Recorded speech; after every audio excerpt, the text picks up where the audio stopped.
So this is an article from Fox Weather. Now listen to this headline. This is by Chris Oberhertz. Christmas Eve, beat with a bitter cold. Travel nightmares after a deadly bomb cyclone wreaked havoc across the United States. That's sensationalist right there, because you know what? I'm pretty sure this happens every winter, but I know. Alright, slide number 2. Record-breaking, cold, life-threatening wind chills plunge 150 million Americans into deep freeze. Into a deep freeze. It's called the winter time. That's what. Alright, picture number 3 is going to be the power outage tracker. Most of the East Coast has got it, pretty bad. North Carolina, Maine, New York. I don't know how Texas got it. Maybe because of the power grid is connected to it once, some way or another. Alright, now for the 4th slide. And don't worry, after the winter solstice thing, things are going to get better. Back to the good old global warming. Experiences may include warmer, more enjoyable days. Because, who wouldn't like to, have a couple more days of summer? I'm sure not, unless you're someone who's just not inclined to a more tropical climate. My point is, the news is now the weather, and the weather is now the news. And the two are now joined together in holy matrimony. And that's, if I've ever seen it, that's what I missed. How could I miss?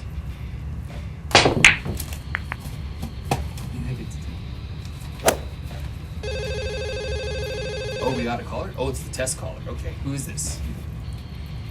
Oh, it's the director. All right, director. Shut up, actor. Well, Just shut up. Nah, no, I'm just kidding. I need to get a little bit worked up, so we can do a test sound. So go ahead. Okay, test. 1, 2. Testing 1, 2, 3. 1. That was unimaginable, dull, brainless, half-baked, unintelligible load of crap I have ever heard come out of the mouth of another human being in all my life. Zip it? No. Yeah. Zip it. Well, actually, no, that should be good enough. Thank you, actor. You selfish tub of narcissism, ego-brained misfit, and you're just not a nice person to work with.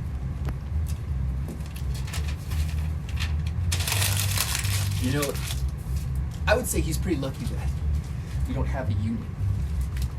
Let's get in. This next story, this one is really interesting. This one was actually had to write 2 pages on.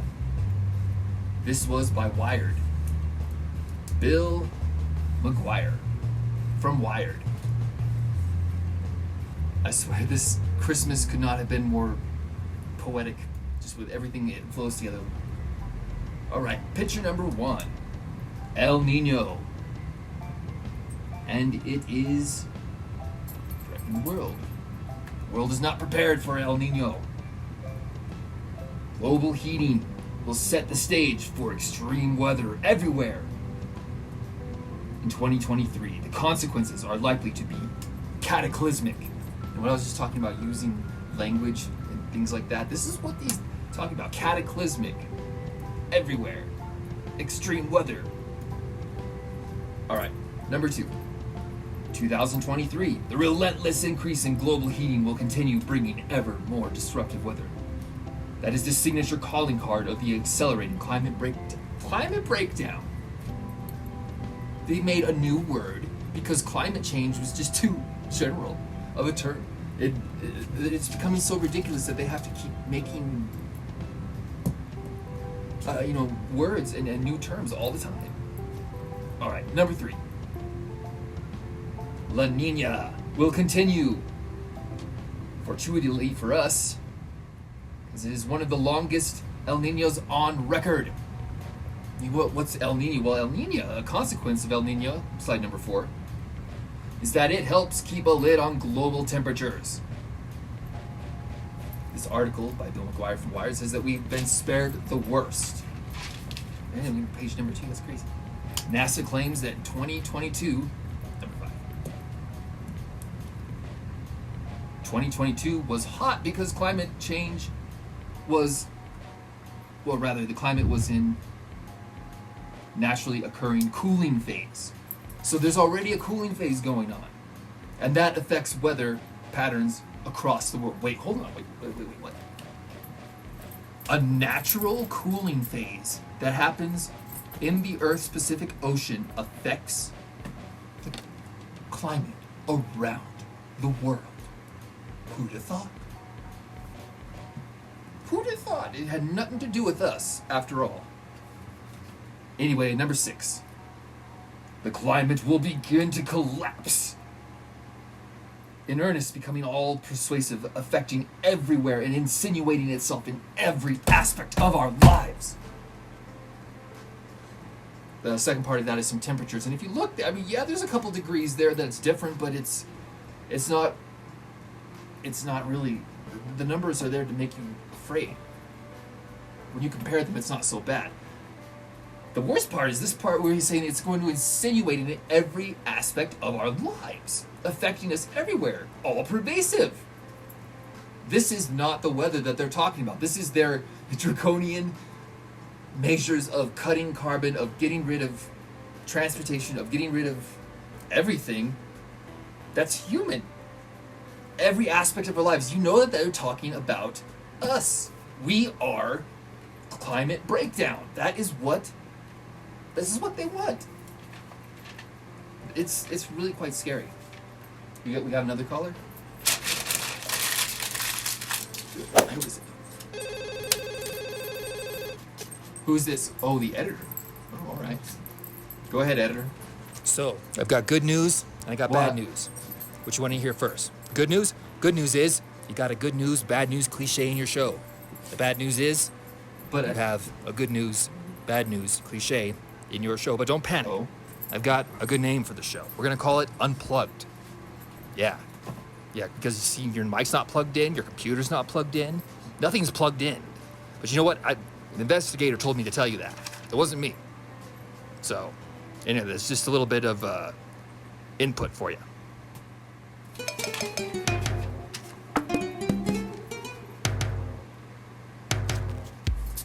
Well, do you have anything else?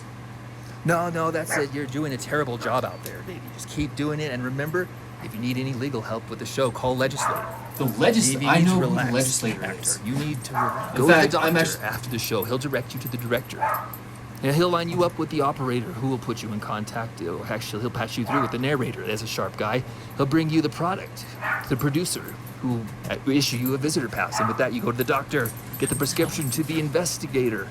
After that, the realtor who will contact you. He's the real deal. He'll give you the arbiter's number, that pompous old adjudicator. He knows the agitator is just chilling out there, Hector.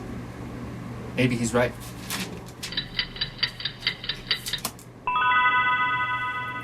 Okay, this last one is my favorite, just because there is actual poetry in here, like I was saying.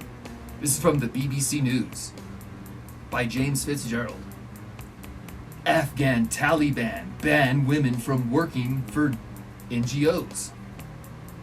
This is the one picture that I found. I call it the lockdown. And to accompany this story, I have actually made a poem. Taliban man, Theocracy ban. Can't understand? Why it stands, the law demands. Ties their hands. The Taliban, after America ran, imposes Islam, banning women. Again, protests in Afghanistan. NGOs can only recruit men, meaning mothers may not be able to feed their children. Students unable to gain in education. The law stands. Theocracy can. Cut off their hands, the Taliban of Afghanistan. That one picture is kind of interesting because I really don't think that it's a real picture. Basically, stock footage is just as effective as the real thing without actually having to spend, the money or risk the danger of putting a journalist. Is that dog biting you? In Afghanistan. Get him up here. Specifically to photograph women, which would be pretty interesting. It's the disruptor. You. Put any more dead air in your show, and you won't have a show anymore. that is all that we have for today. Thank you.